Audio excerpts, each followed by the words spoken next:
جانانه ناز میکرد و بزوفی خشم زد شانه ناز میکرد و بزلفی خشم زد شانه دست را برگردنی آنا زنین انداختم قهرش آمد گفته وح تو مگر دیوانه قهرش آمد گفت ای وح تو مگر دیوانه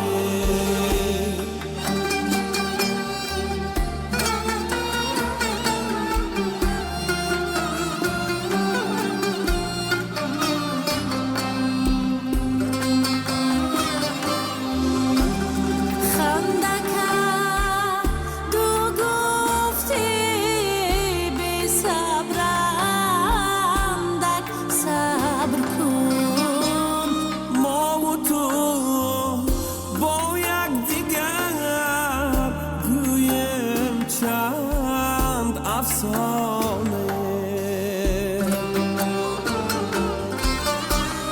ما و تو باید دیگر گویم چند افسانه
گشتم از گردی سرش روشم اومد پروانه گشتم از گردی سرش روشم اومد پروانه جانانه